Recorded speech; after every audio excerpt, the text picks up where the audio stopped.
Test 1, 2. Looks like we're live.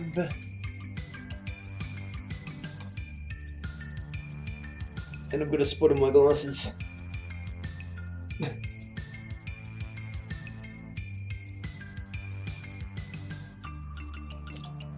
Okay. Here we go.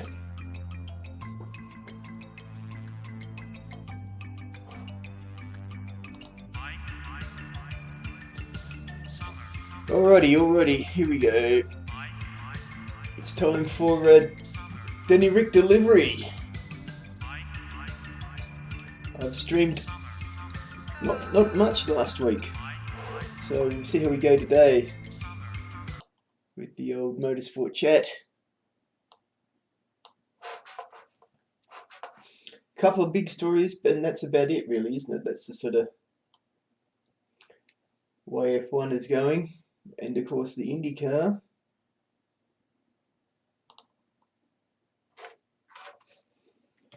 And click on that. There we go. So what are we doing? We're taking P's to Stuttgart. Did we sort out our driver? Fragile cargo, yeah we did, okay. Let's get on the road. I'm running 10 minutes late. I'll disappoint my 0 viewers. Okay, here we go. Now, I am hooked up.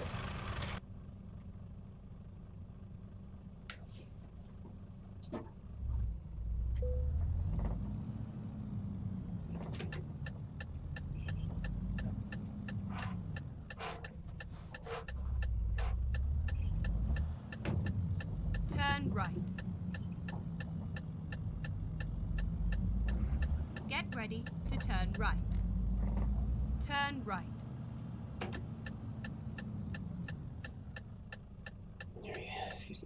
Get the view organised here.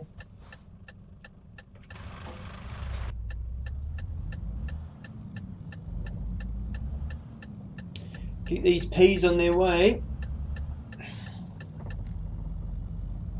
And where do we start? Let's start with F1. Well, we always start with F1 Danny Ric news, right? Go straight on. Not much news.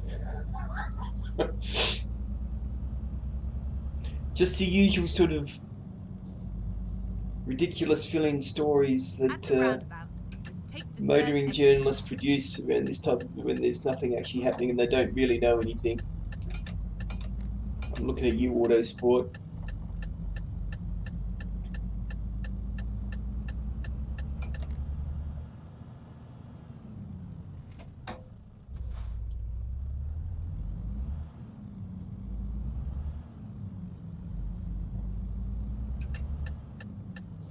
Dude. Exit now. So, you know, I'm not planning to do a team-by-team wrap-up because there's a whole lot of nothing going on, right? Everyone still seems to be in a bit of a hold pattern. The people who aren't in a hold pattern is Red Bull, of course.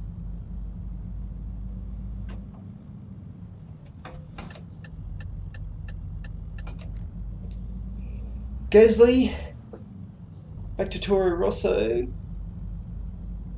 Albon to Red Bull.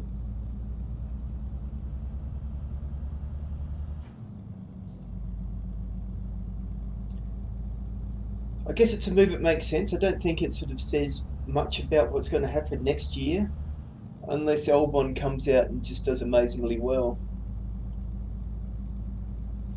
Keep right. And then exit right. I sort of think that they think that he can't do worse than Gasly. Exit right.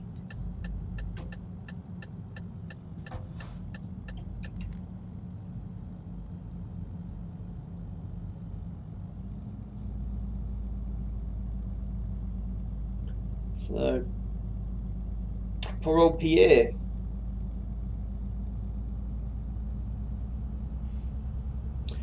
It's a pretty unusual situation they've got now, isn't it? That Toro Rosso is now going to have two drivers who've had their shot at Red Bull.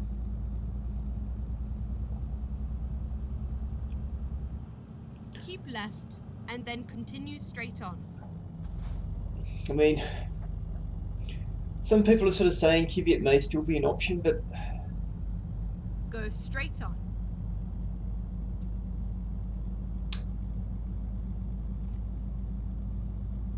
I don't know. I guess we'll see. I just don't think so. My gut tells me Kvyat won't be there next year. My gut tells me that it'll, unless Albon does amazingly well,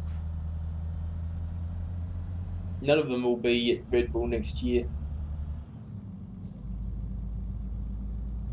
You know, he's going to have a lot of pressure this last half of the season.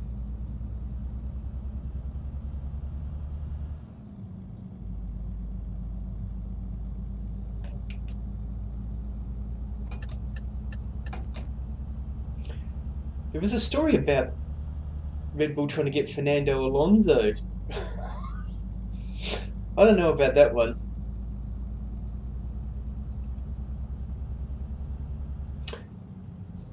I don't know about that one. How am I for fuel? Might stop in for fuel if this is an easy stop, which it should be.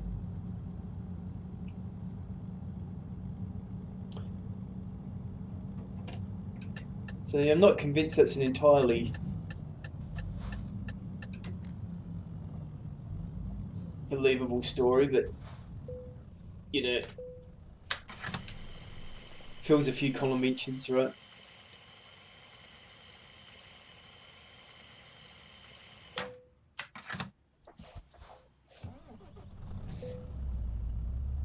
It'll be interesting to see how Gasly goes at Toro Rosso. I mean, does the car particularly not suit Gasly at Red Bull? Was it just the pressure? Do you know what I mean? Did the pressure was it just too much for him?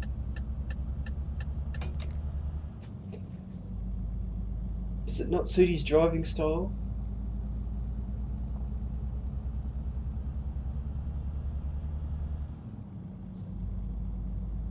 Is there a problem on that side of the garage, you know, with the engineer and etc.? Who knows? It'll sort of be interesting to see the performance of Gasly compared to the performance of Albon now. Is Albon going to take a step up, or is he going to be languishing like Pierre was? Keep left and then continue straight on.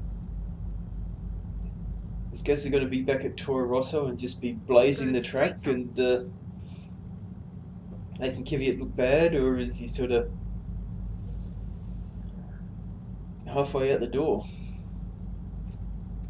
Tough, huh? And so we were sort of saying before about driver development programs. There's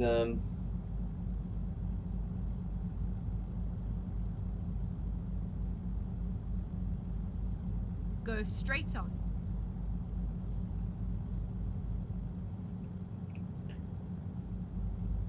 basically you get in that Red Bull and you're either fast enough or you're out, aren't you? Which is kind of the way they operate.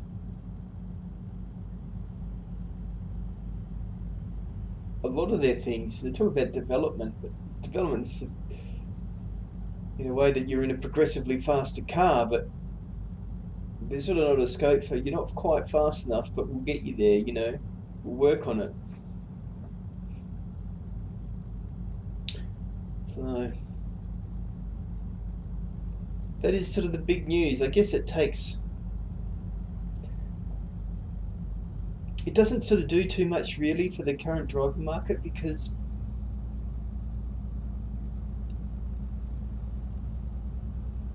I don't think anyone thought that seat was going to be empty this year. there's still a question probably in a lot of people's minds as to whether that seat's going to be empty next year. If it is empty, do you want it compared to some other seats?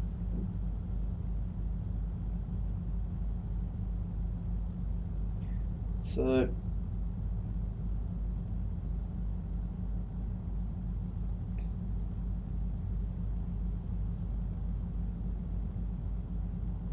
really the good seat that might be left that everyone sort of seems to be waiting to see is Vettel. Is Vettel coming or going?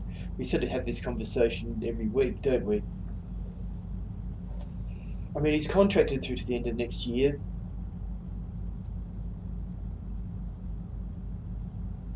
Still seems a little bit up in the air. I mean, since he's got a contract to the end of next year, he doesn't sort of have to sign next year's contract now, does he? So the only thing I think would be the team would want an indication if he's coming or going, but that's sort of not going to be public until they've voluntarily sorted things out.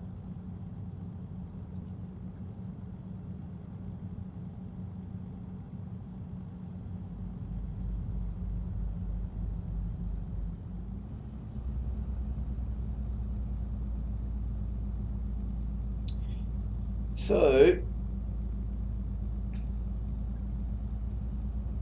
that's essentially the entirety of F1 news, isn't it? I did see an interesting story about Cyril from Renault sort of saying, rather than messing with the cars, and now come on Cyril, the cars need messing with in a big way. And if anyone should want them to mess with the car, it should be him. Like, if anyone needed a reset button, it's Renault.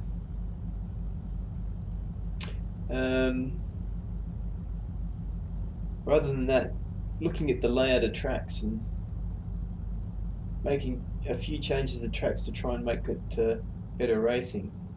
And they're sort of talking about Paul Ricard, and they were sort of looking at what can they do? Can they alter a couple of turns to change the sort of style of racing that you get there? And then continue straight on. Now that's a good idea, but I don't think you should put everything on hold for that idea. On.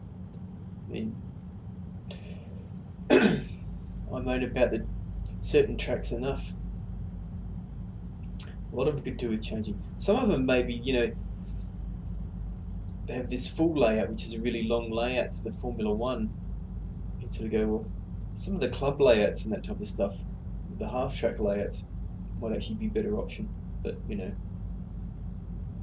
So anyway, I think, yeah, good idea, Cyril. That's a good one.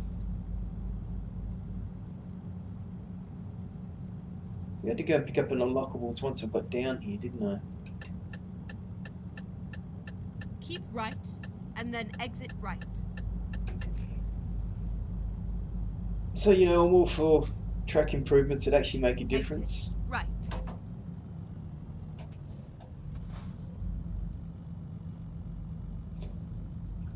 Good idea. Oh. But,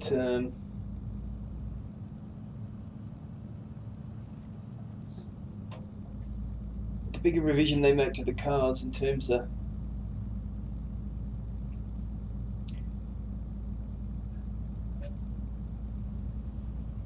making things cheaper and easier, the better.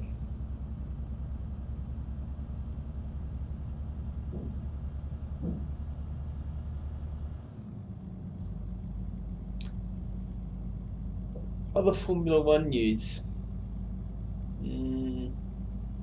As I said, nothing worth mentioning.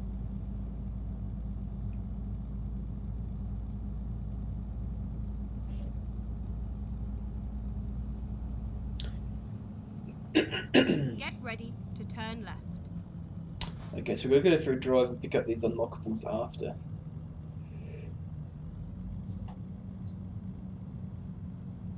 We're almost there, here we go. Turn left.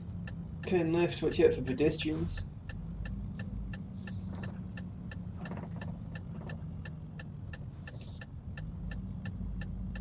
Here we are, safe and sound.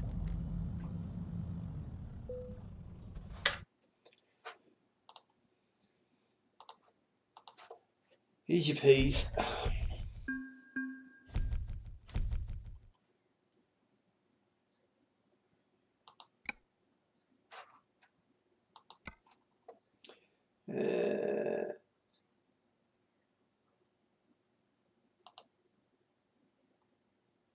Okay, so we'll go past there.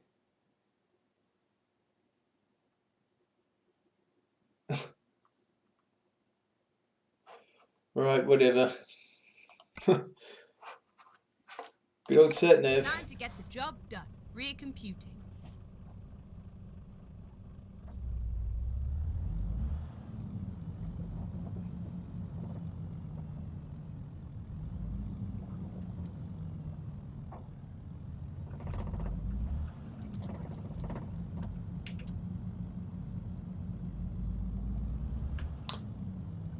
I think we fixed up the truck, didn't we, before? Just towards the end of the last episode. Turn right.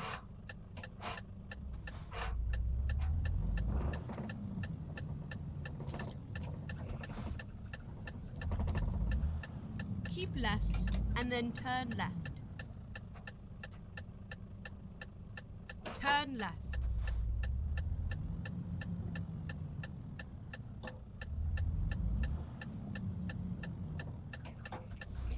Good on you, mate.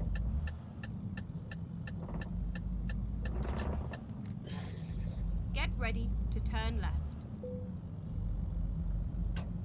Turn left and then keep right.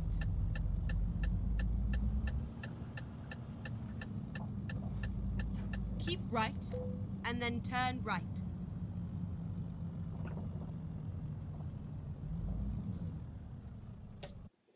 Okay, job market.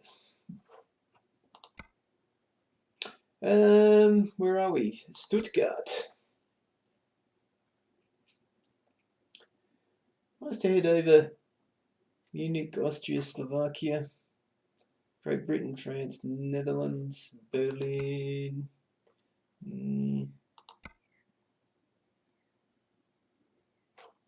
Klagenfurt.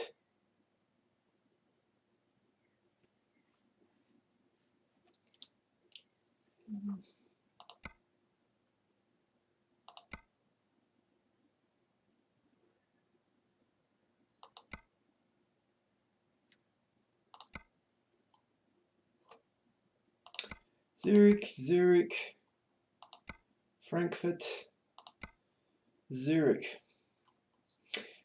Well, nothing there really grabs me from a destination point of view.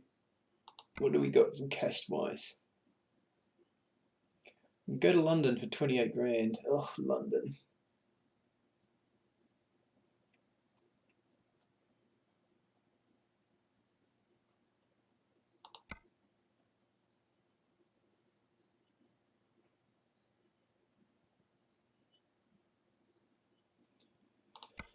That's the biggest earner, isn't it?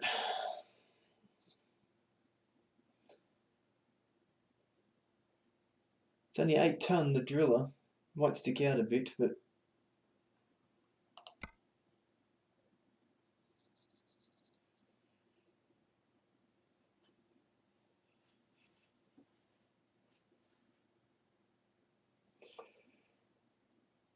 what's this? Important delivery, high value cargo.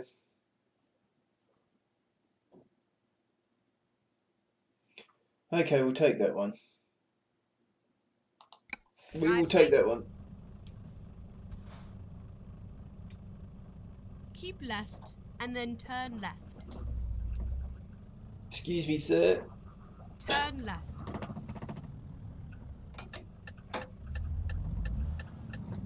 Let's go around the block again. Get ready to turn left. Turn left.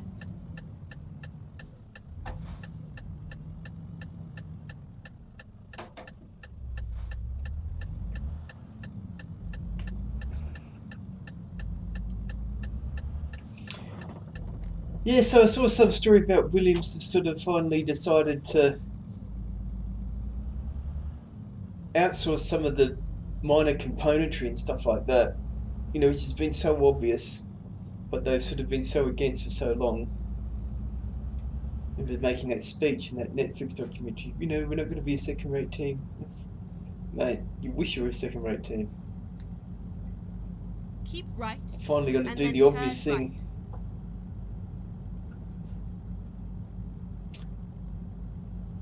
Turn right.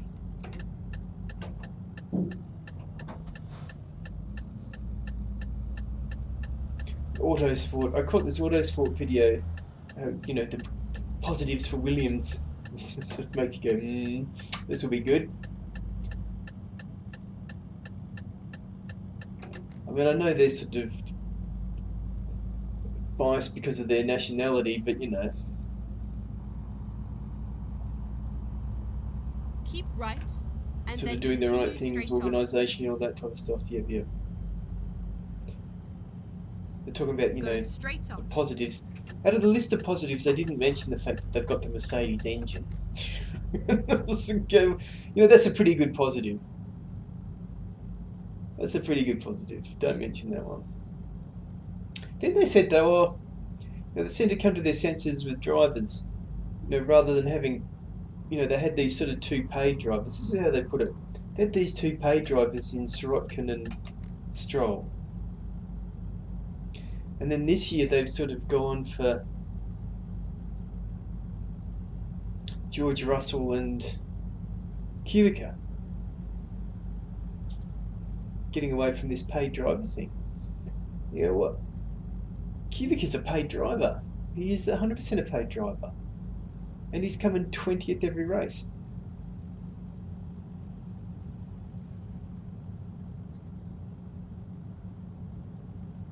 But, you know, the story was, well, they've done the right thing getting rid of paid. Well, they got rid of one paid driver, effectively. Possibly. I don't know what the story was with Sirotkin. Stroll left because his old man decided to invest in another team, get him a seat somewhere else, moving him up the order greatly. It's just weird the way they frame these stories for some reason. They sort of say, what's the angle that I want to achieve on this?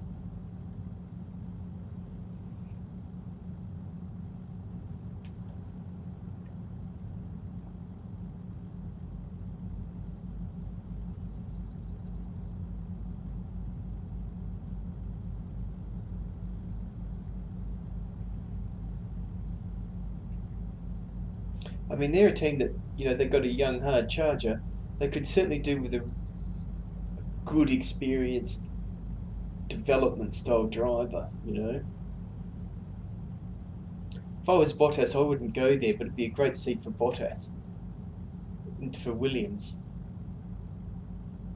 Bring in somebody who's Mr. Steady, you know.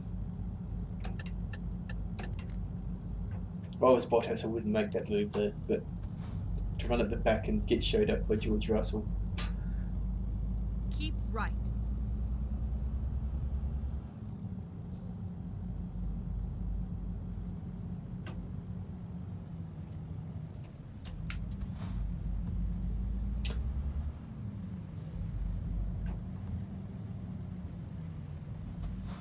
Exit left.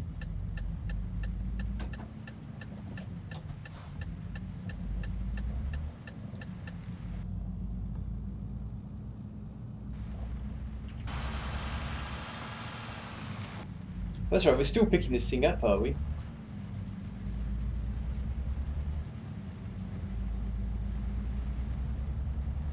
This thing's a bit out of town, isn't it?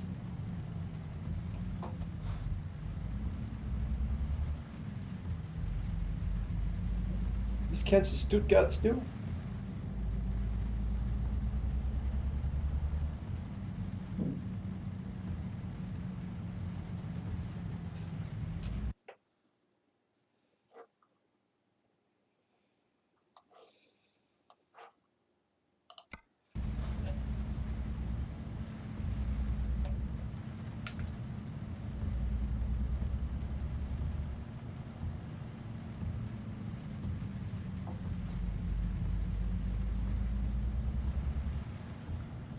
Yeah, I'm with you, dude. Come on, power.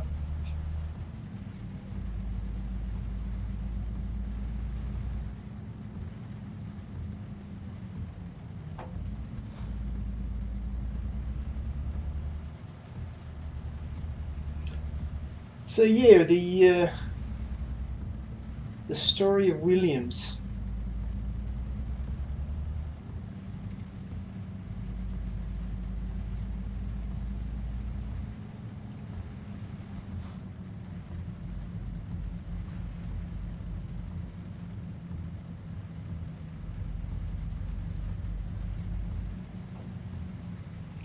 We've had a lot of talk about a budget cap as well.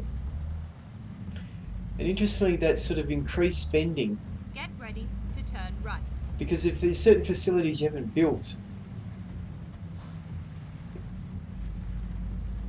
Turn right. you know, or you want to expand later, you've got to struggle because of the budgetary constraint, you know. There's a whole lot of people doing some mad building. The cost-saving measure. I mean, if it's the case that a team can't expand, you'd have to look at that, wouldn't you? If a team wants to expand its facility to catch up with other teams, and you don't allow them to do it, then you've sort of relegated that team to always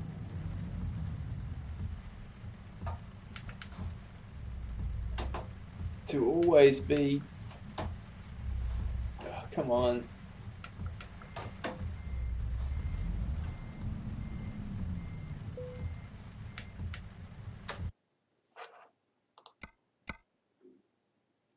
This one we're taking, isn't it?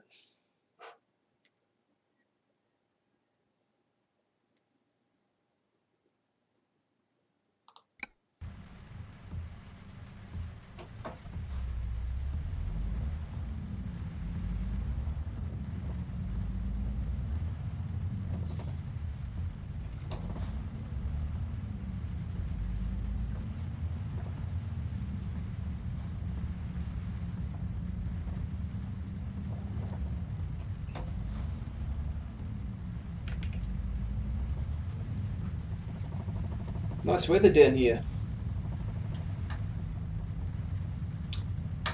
Yeah, so if you bring in a budget constraint that you can't allow a team to catch up, have an extra spend to catch up, you've sort of created a fait accompli that, well, you're always going to be behind Ferrari because Ferrari have got XYZ facilities, and Mercedes have got XYZ facilities, and you don't. But you can't spend the money to do it, you know? It's a bit tight.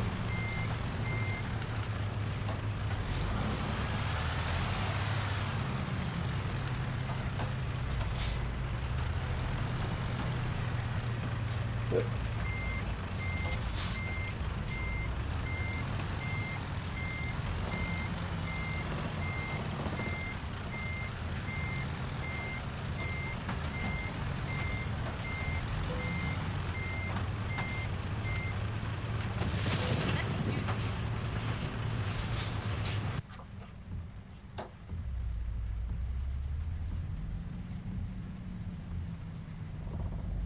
right, let's get out of here.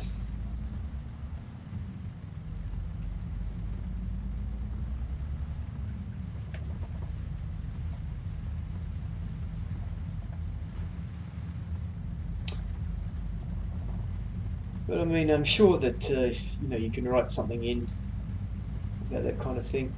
It's going to be very hard, isn't it, though, to stop. You know, that's what people have been saying. When you have a manufacturer team, it'd be very hard to stop them doing R&D and hiding where that R&D's been done.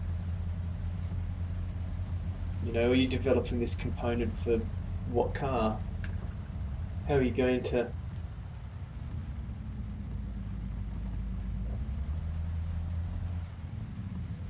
How are you going to control that, you know? What have we got on the back here? Let's have a look.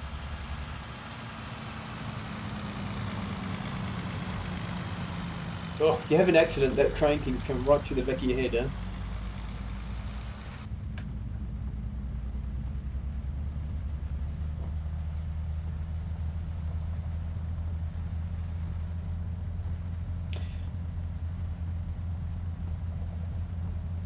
Yeah, so I mean the current engine regs and high costs have been the result of things that they call cost cutting. Get ready to turn right. You can never trust these teams, you know, turn right. They're only interested in themselves. It's the same here with the supercars, and they had a thing about, it's quite a long time ago. I think it was the current car. They had a thing, you know, we're going to standardise all these components and that kind of stuff.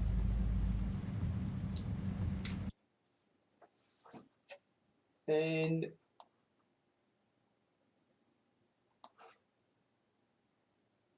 let's see, could we pick this one up? It's just going straight out of our way, isn't it?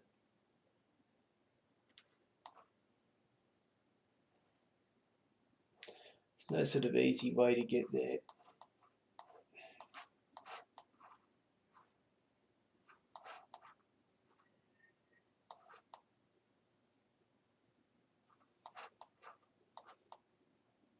I think we should go into Dover though, right? Let's go through there. And then London.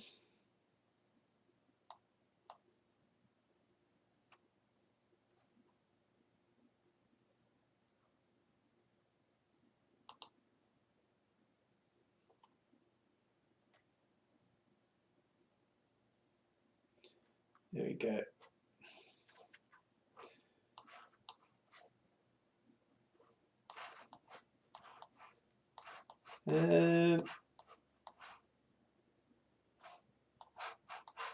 So where should we come for fuel? We'll get fuel coming into or coming out of Luxembourg. Drive safe. Will do, thank you.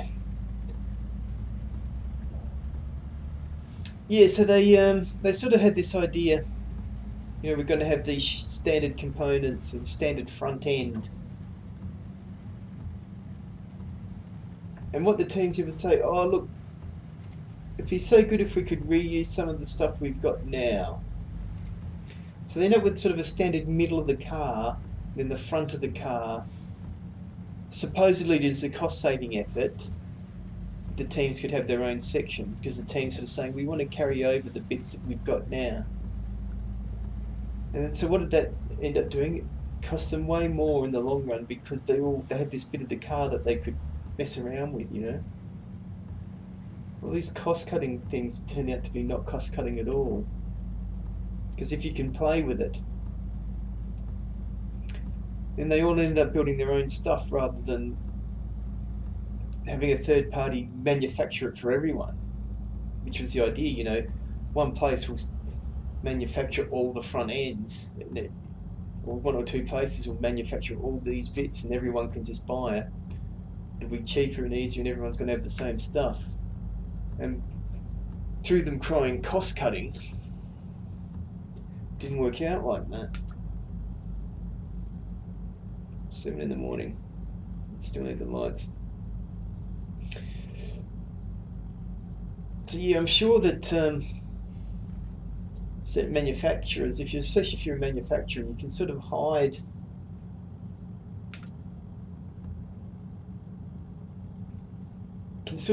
some of your costs. And if you've got all the good stuff and others don't, you can stop them from getting it.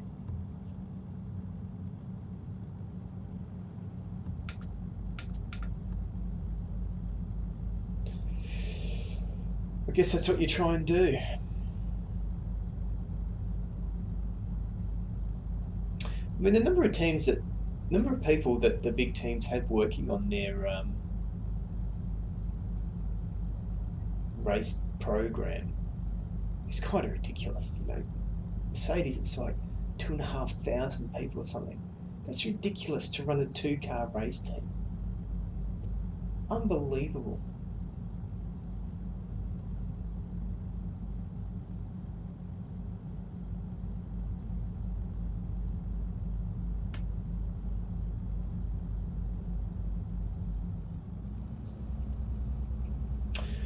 So, you mean, really that's the only stories out of F1, isn't it? It's sort of, till something happens with drivers. Oh, boy. Get ready to turn left. Thanks.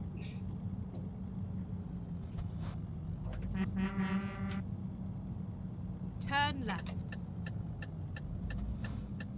I think I'm in Germany at the moment, is it? I forget.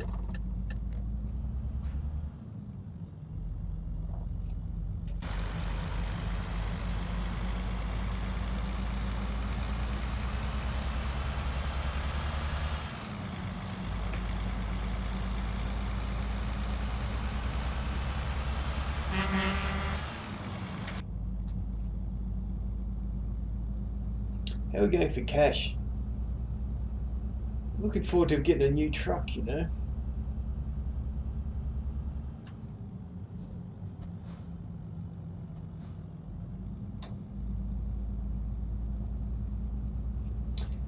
So, moving on from F1 then.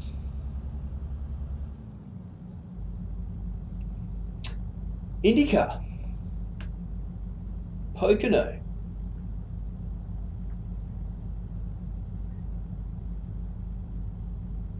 "12 months on from the crash at Pocono that left Robert Wickens in a wheelchair.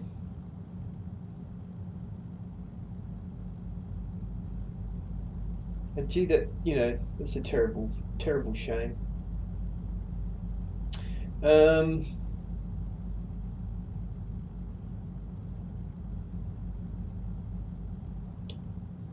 huge crash on like the first lap. Sato makes things 3 wide and then just decides to cut down across the front of everyone.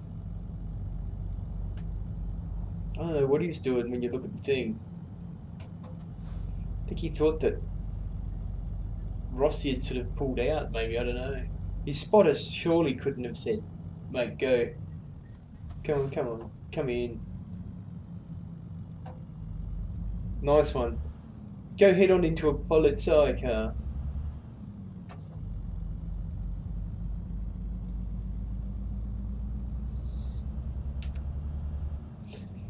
And then causes a big wreck for everyone. Frighteningly enough, Rosenquist, he's kind of Wickens-esque, isn't he? He's a sort of good international racer who's arrived looking good and then just gets hung out to dry on an oval. Nothing to do with him either, you know. That thing went up the fence. Boy, he went for a hell of a ride, but it just didn't get that awful rotation that Wickens had.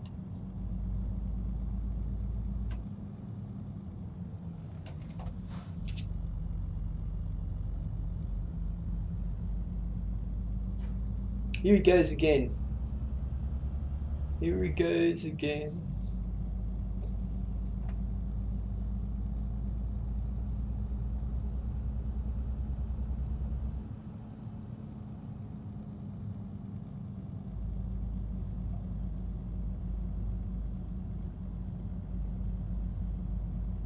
Wonder if this guy will pull in for fuel. Save me having to try and get around him.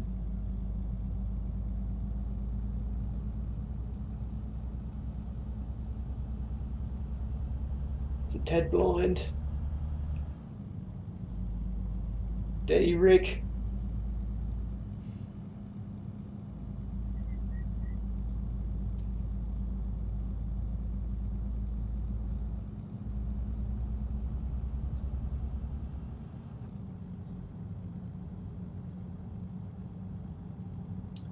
Oh, another blind turn.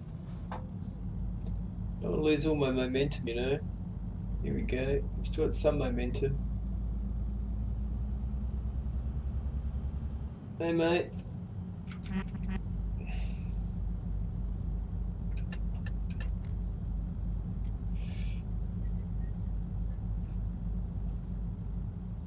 So yeah, so a few people now sort of saying, oh,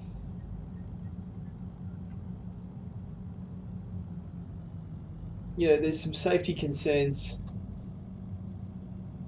with this track and the Indycar.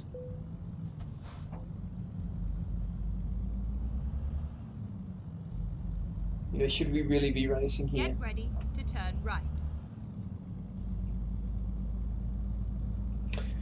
Turn right. I don't know the answer to that because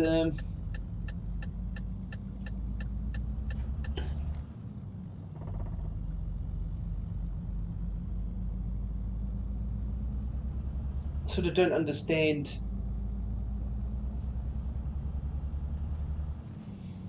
the layout of the track really in terms of why it seems to be so bad compared to another oval. You know, I mean, if you're not going to run there because of danger, you better not run at Indy either, you would think. But you're not going to stop running at Indy. I guess just, you know, the Pocono 500, who cares? Indy 500, one of the biggest races in the world.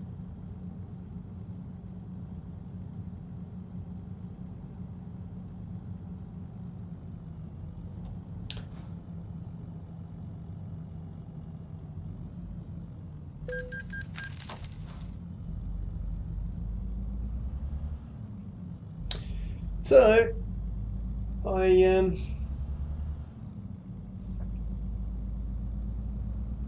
it certainly looks like the track could do with some safety improvements for Indycar, but I don't want to come out strongly one side or the other. I mean, that is 2 big crashes in 2 years, but I'm not sure what's sort of different to that, to another oval in terms of safety. Okay, I understand Pocono's a bit different with the layout.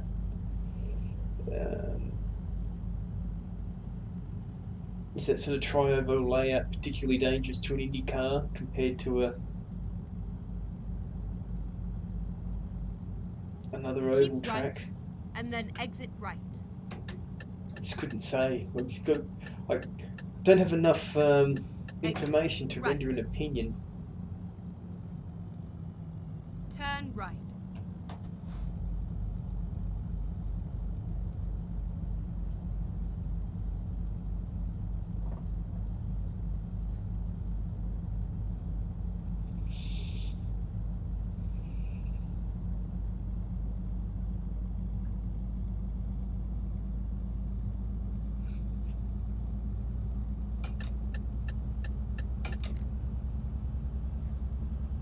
It may be that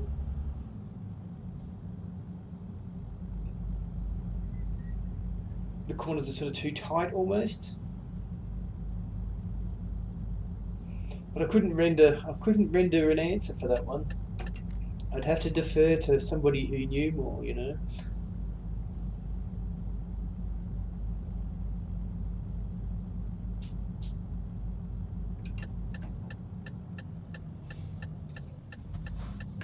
Actually, you know what? Let's go through Luxembourg first. Get it on the other side.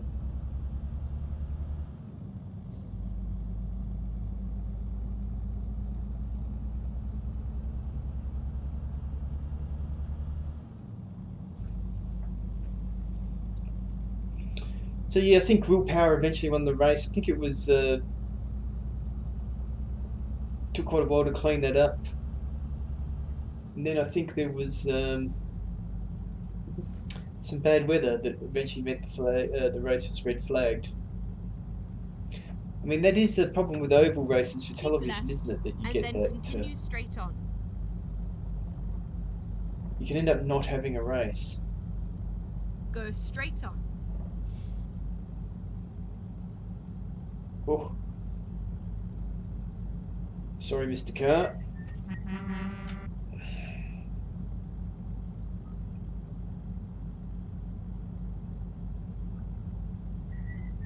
Go straight on.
The unfortunate thing about that crash though was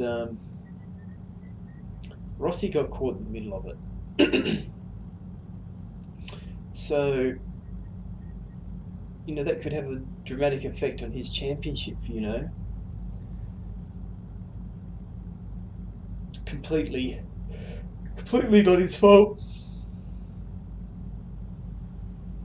I mean, I could see IndyCar eventually getting to the point where it doesn't have that many oval races. You know, it's going to have to keep the Indy 500 for sure. You know, you're just not going to, unless you're doing the you know, the Indy road course just isn't the Indy 500.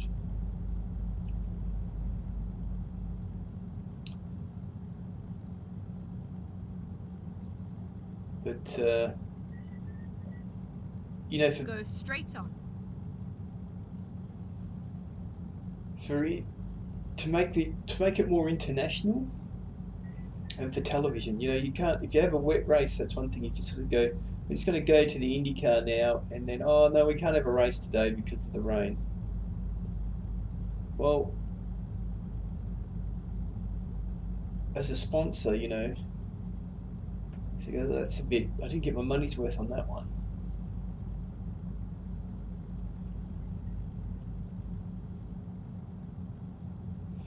But at the same time, you know, what makes it different is the ovals, isn't it? It's that having to have both skills. We don't just run on ovals, we don't just run on courses. We do both. We're going to have to get to grips with both.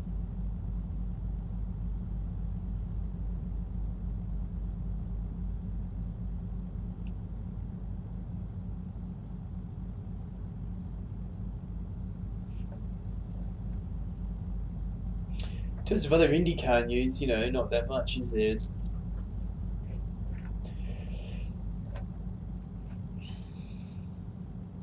So, I mean, it hasn't been a huge news week if you're just following Formula One, and I suppose IndyCar is news, isn't it? You know, they had a race and brought out some talking points.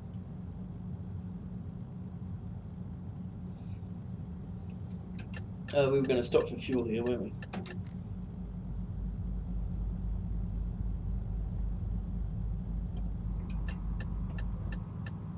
The old pit entry here.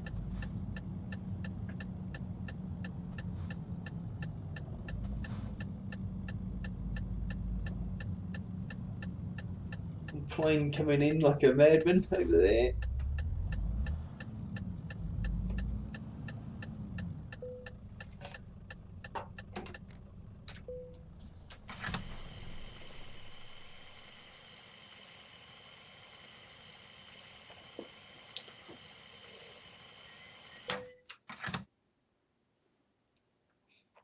There's sort of been a lot of non-news about the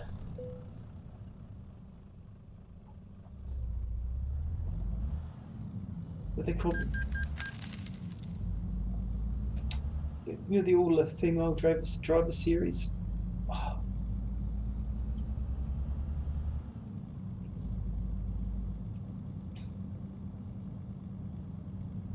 The sort of stuff about that.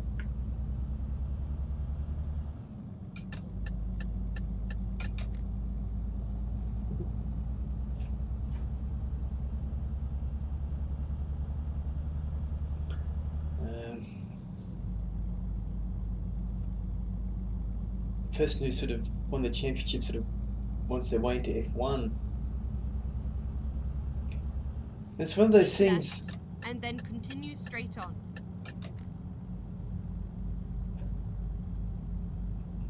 Go straight on. If a female driver is fast enough,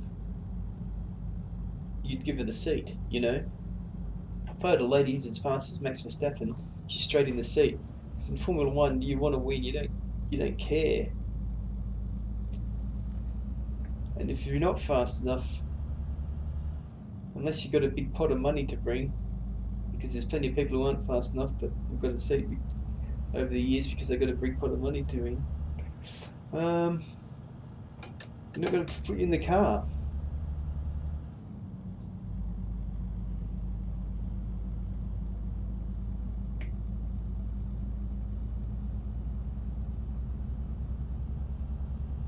not sure she has enough points for her super license.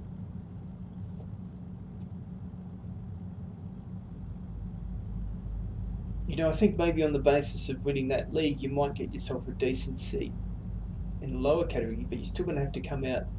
If you don't have a budget, you're still going to have to come out and win in a, or look real strong in one of the lower categories. You know, you're going to have to murk some people in GP2. You're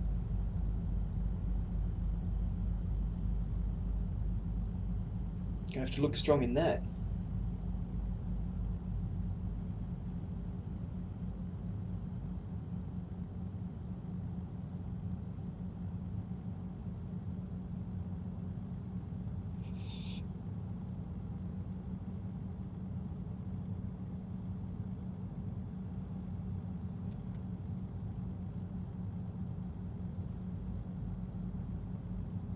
I missed the Super Formula race.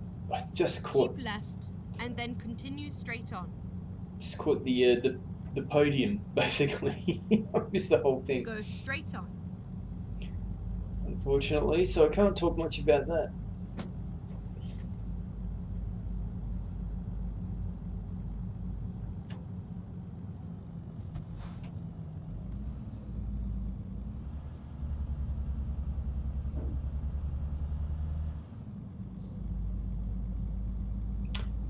Driving all the way from Germany to London.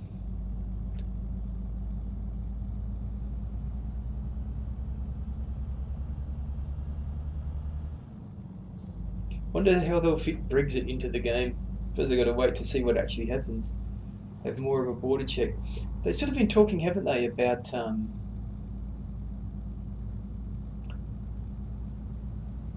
in the new DLC that's coming, which actually hopefully isn't that far away.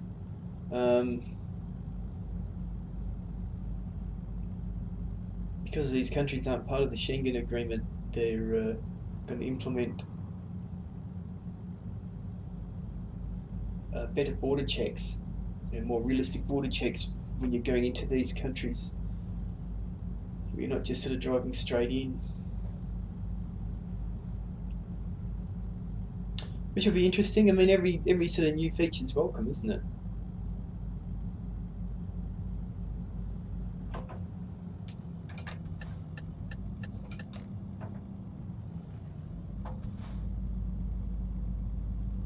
Hey guys.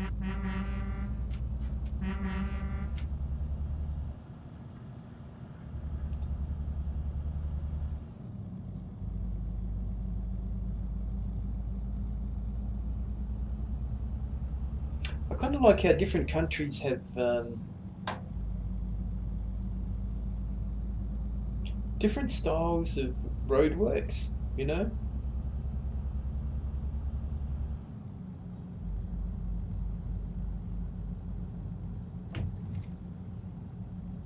It's sort of just one of those things, isn't it, that you get that sort of just that slightly different flavour wherever you go of exactly what type of fencing people use, what type of bollards people use, what type of lighting people use, exactly what type of Keep clothes right, they wear. and then exit right.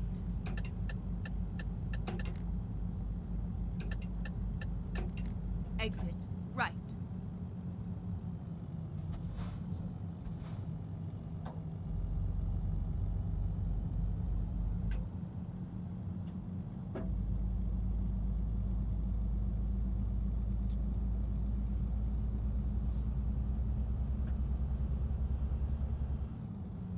Might have the old radio on, I think.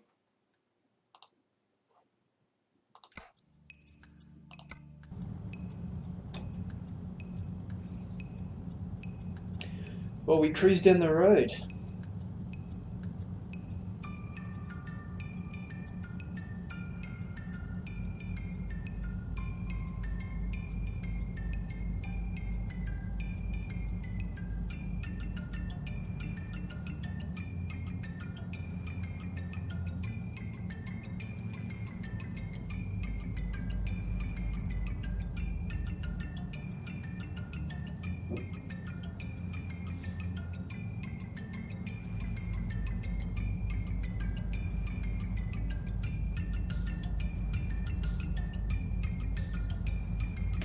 110.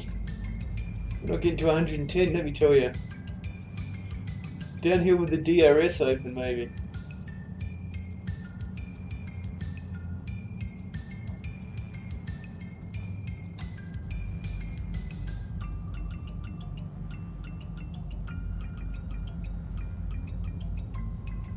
Look at the cows. Cows!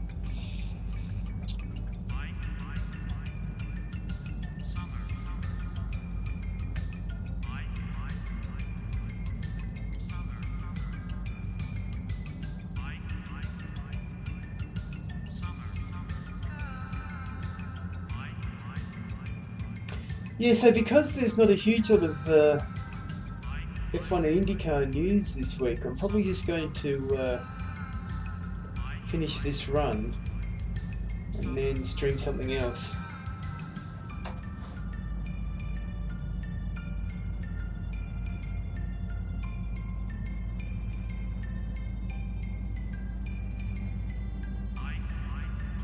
So it's sort of, well, there goes some sort of weird bird.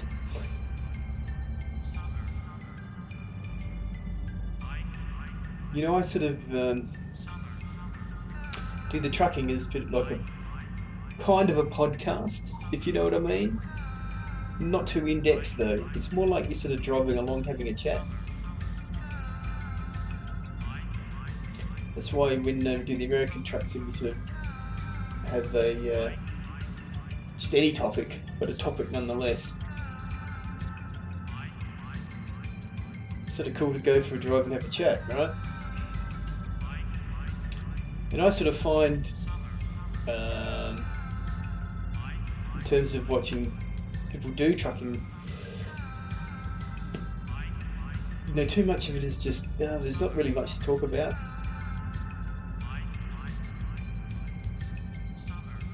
People who have a really large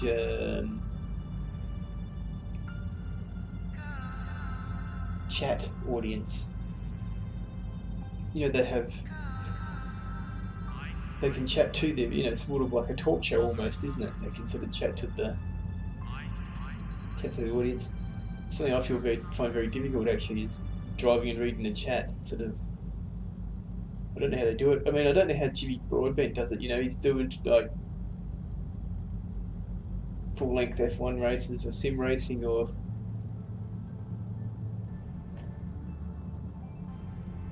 racing Le Mans.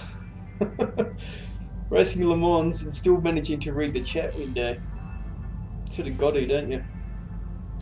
When sort of like him, and he's sort of doing it for his income rather than it's just a bit of fun. You've got to have that interactivity.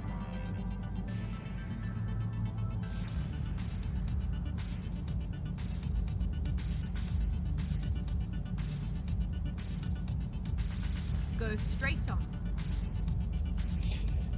So those things, it's a shame with Twitch or YouTube or whatever. It's totally understandable, of course, but you know, where you can't play copyright music. Because it'd be super cool to be blasted down here with like a radio show going almost, you know. I'm just lucky that someone like NinjaBaka lets you use your stuff for free as long as you give them credit.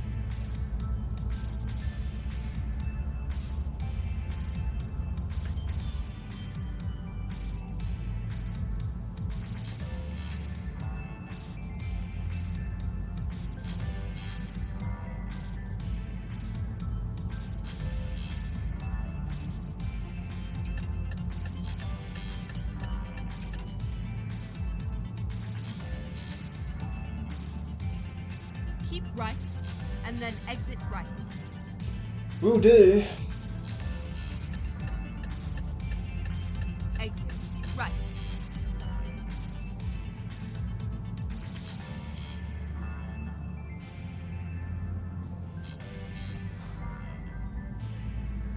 Turn left.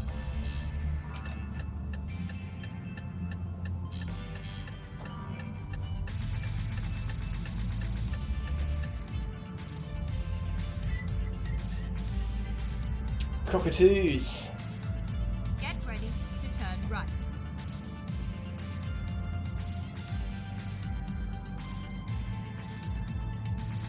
Turn right.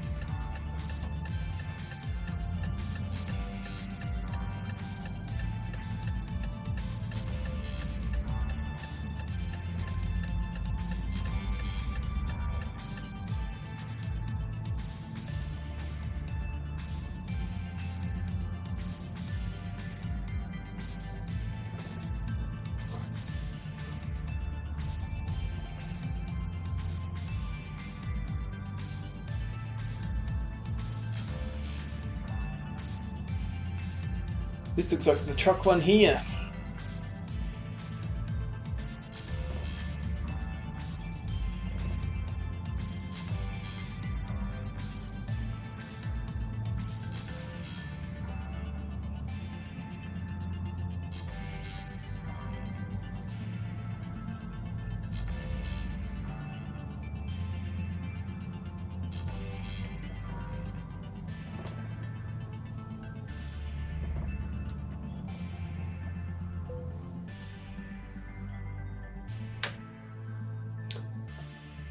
Calais to wherever the hell that is.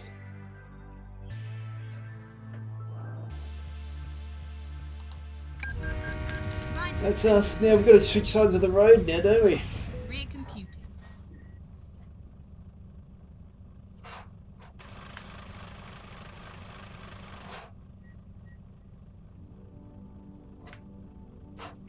How do I get off here? Did people drive out, or what's the story?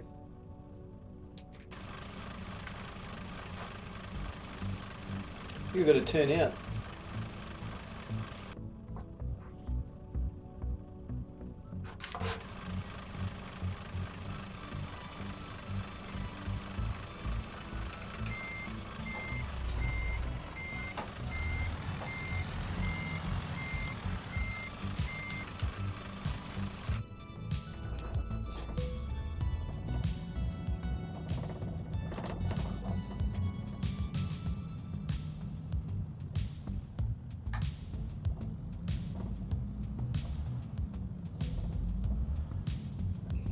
What's going on here?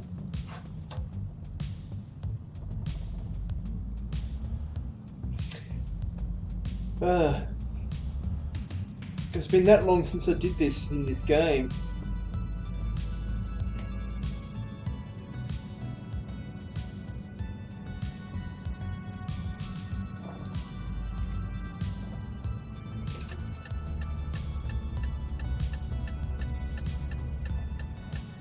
Just assume there's nothing coming now.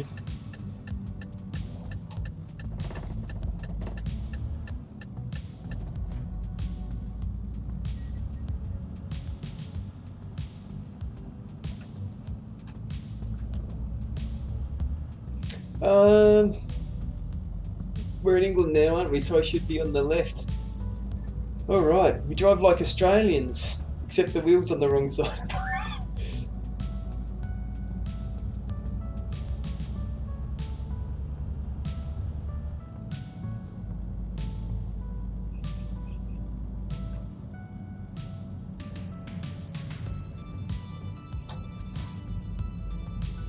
We already sorted out the map too, didn't we?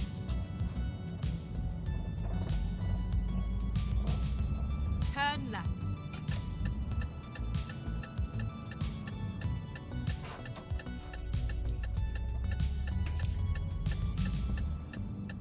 Oh, you always drive this game on the other side of the road, even though I'm used to driving on this side of the road, and the wheel's on the wrong side. The sooner we get off England, the better. Or should we drive around here for a bit? Maybe we'll drive around here for a bit, eh? While we're here.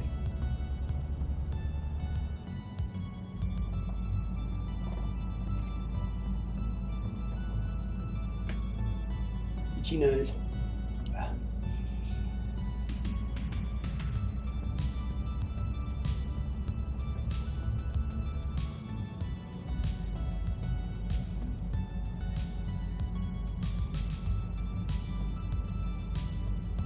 A lot of minis here, eh?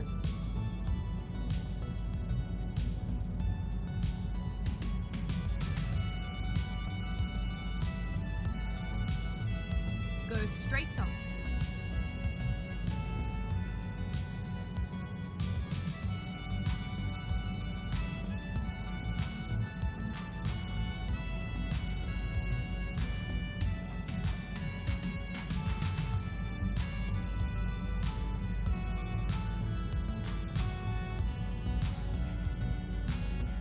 Now we set our map to go around and pick up those unlockables in Dover, didn't we?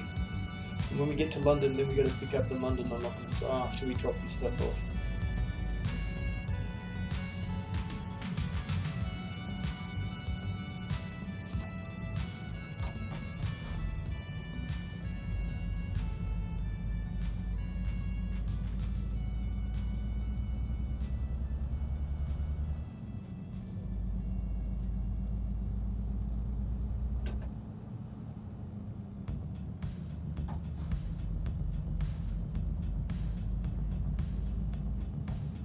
Oh, we're gonna have to turn left.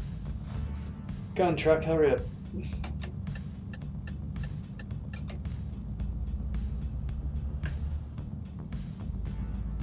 $30? Is that kilometres an hour or miles an hour? 30 kilometres an hour. 48. Oh, okay, it's a mile an hour. Gotta say, 30 k's an hour. Keep left and then turn left.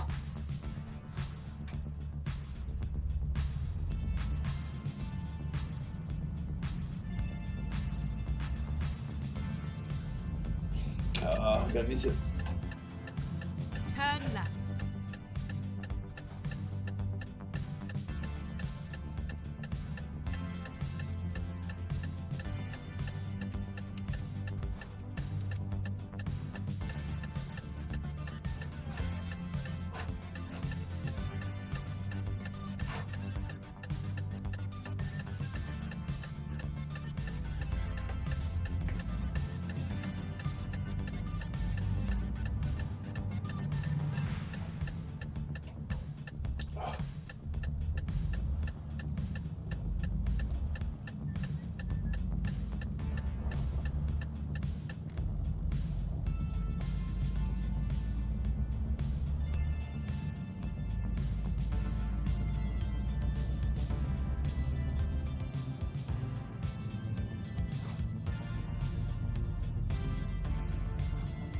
At the roundabout, take the first exit.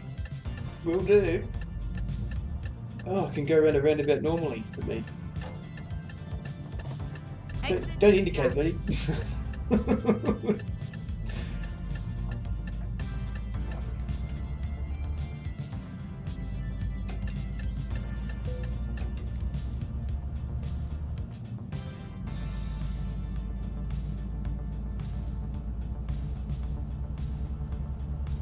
Are you speeding, sir? No, officer. I got confused. 30 mile an hour, that's 80 k's, right?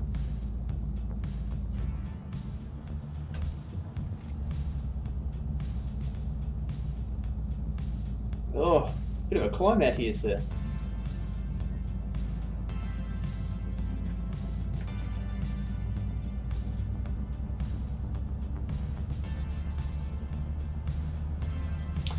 So I saw that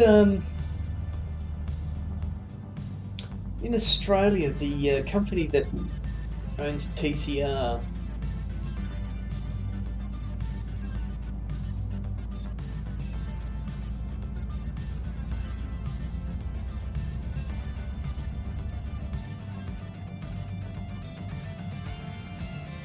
Go straight on.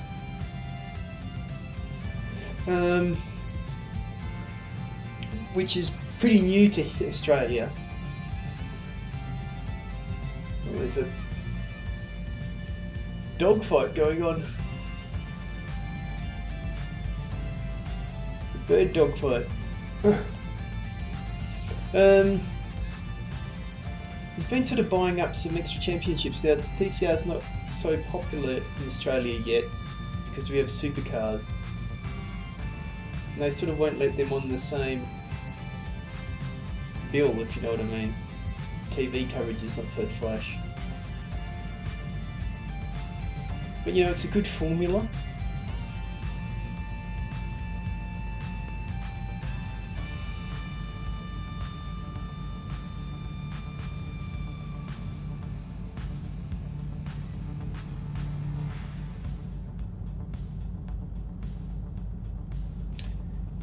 Now they brought up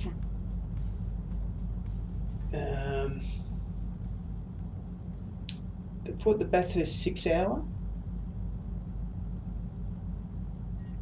So it seems like they're pitching for, because there's scope now to have 5 races a year at Bathurst. And apparently it's down to 2 bids. It's either the supercars are going to take another race there, but they're going to do sort of like a Festival of Speed, sort of Goodwood style event.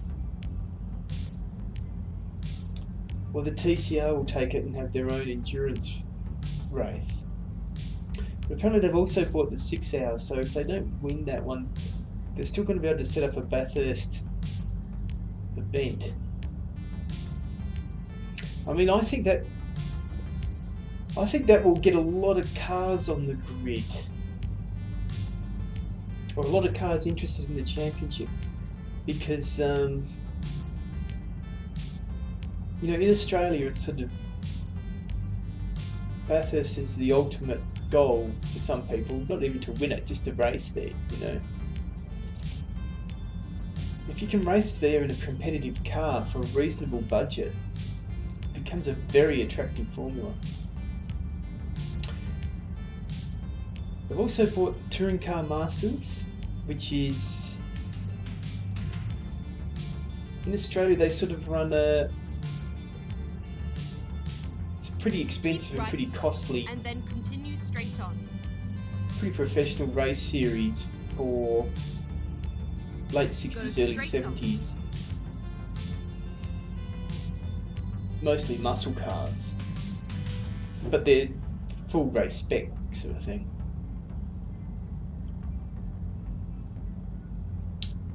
And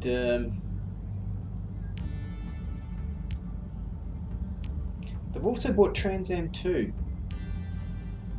I sort of think they've got, yeah, their TV package and all that type of stuff is not so good yet. It's the first year, right? But they've got a couple of supercar teams who are running cars already and obviously interested. And they're putting together a pretty interesting package.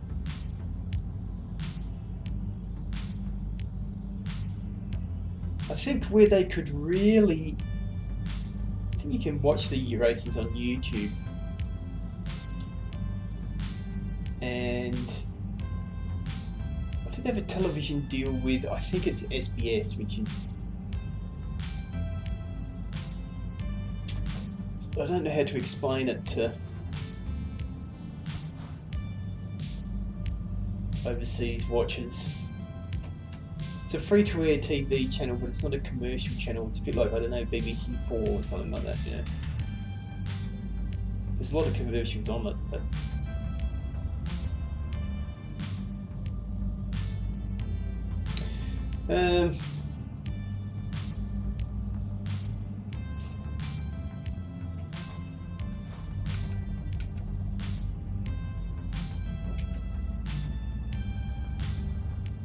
keep right and then turn right.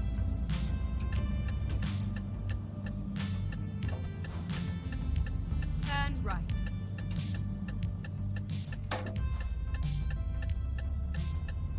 whoa, dude.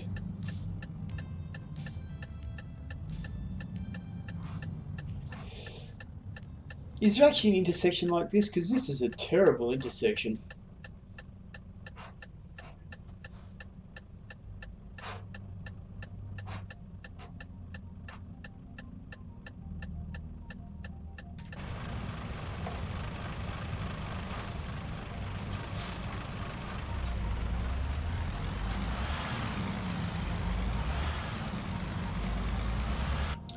There's an accident coming, I can feel it, but man, that intersection, huh?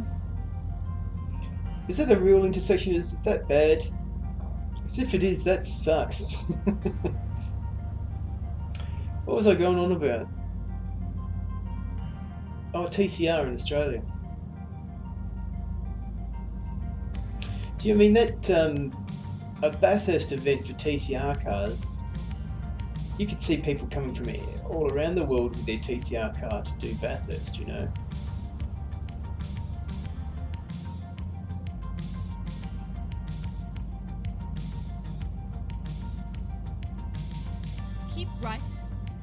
Turn right.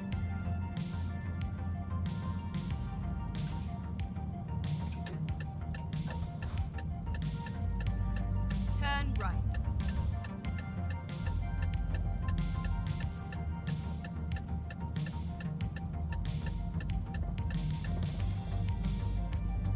Keep left. And I'm a big fan of At the roundabout, take the first exit. in terms of V8 racing. Exit now. Which Australia's well known for. I'm a big fan of the Touring Car Masters, and I'm a big fan of TA2. You know, I think both of those. I think TA2, it's got a lot of potential in Australia. Because people here love, you know, V8s.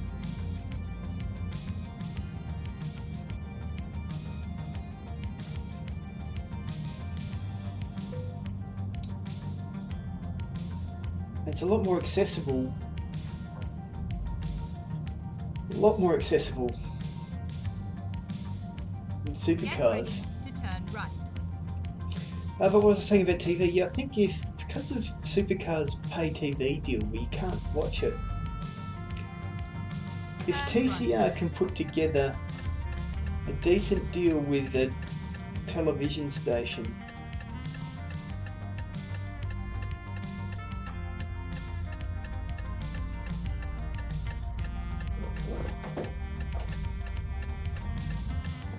we'll start.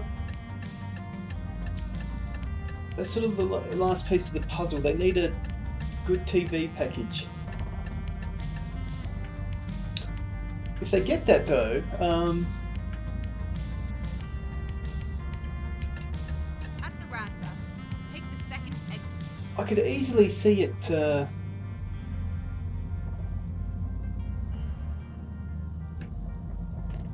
overtaking supercars. I can see that, you know, Exit now. manufacturers, why not be a part of it, you know?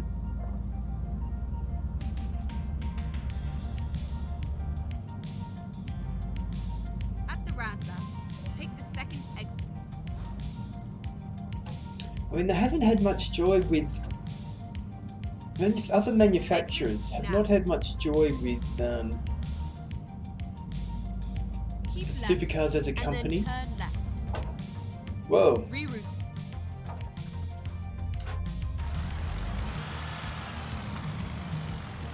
Okay, we'll go around the roundabout. My mistake. At the roundabout, take the fourth exit.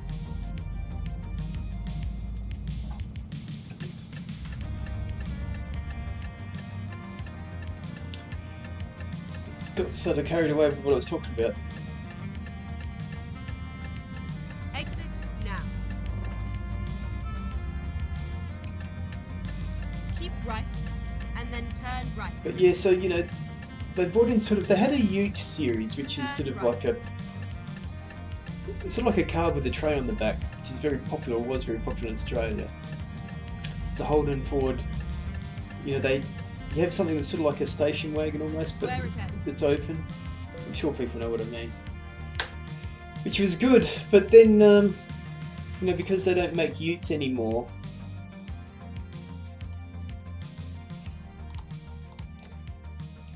That went, and everyone has a dual cab Ute, full drive dual cab Ute. They brought in this sort of new Ute series, which has been dismal. You know, they're just not suitable for racing, especially in the spec that they're done. If they had a lowered and made them rear-wheel drive, just change them completely.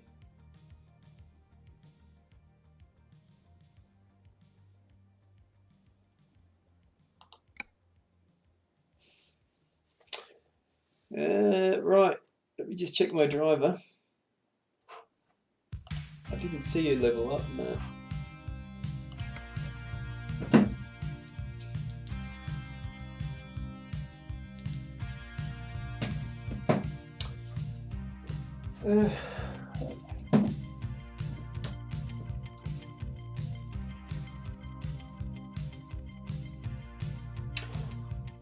Should we hook up a job?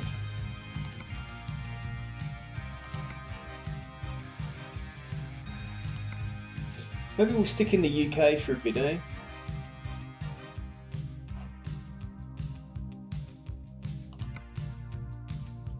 Aberdeen.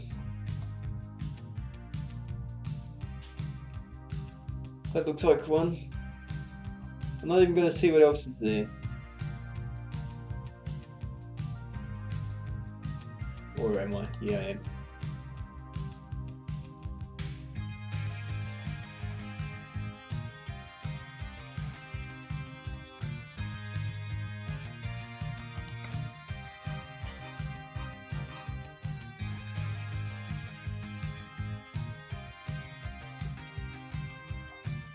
There's some interesting ones, but I think this one looks like Ready to roll.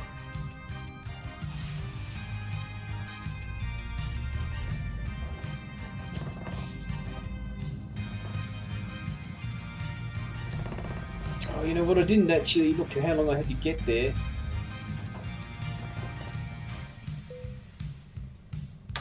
Am I in the right spot? I am. Nice!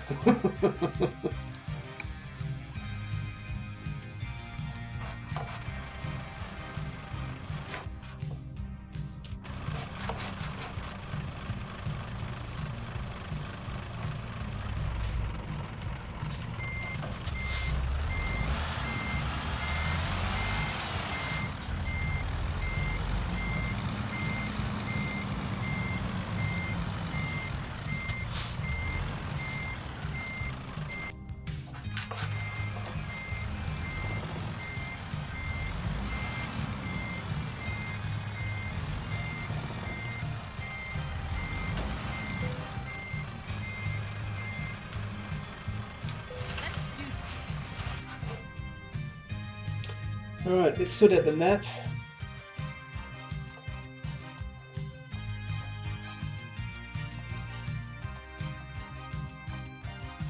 Sheffield, do we get off at Sheffield? I think we do.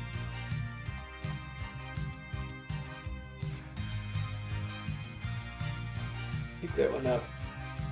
Grimsby. Like the film, eh? Newcastle upon Tyne.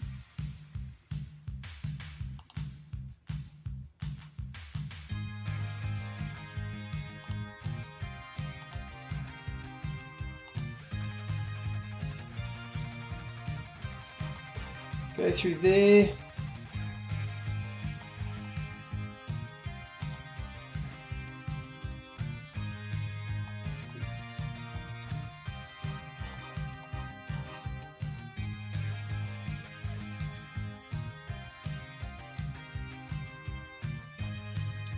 To pick up that last one when we get there. That picks us up quite a few cities though, doesn't it? You said it, lady. What are we even taking? I forget now. Empty pallets. 21 tons of empty pallets.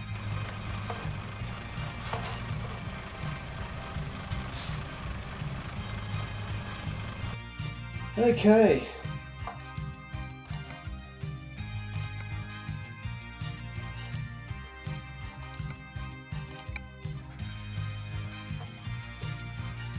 We will leave it there. I may stream something else because the weather here is particularly bad. Might grab a cup of tea or something. Oh. Alright, let's leave it there though. And end the stream.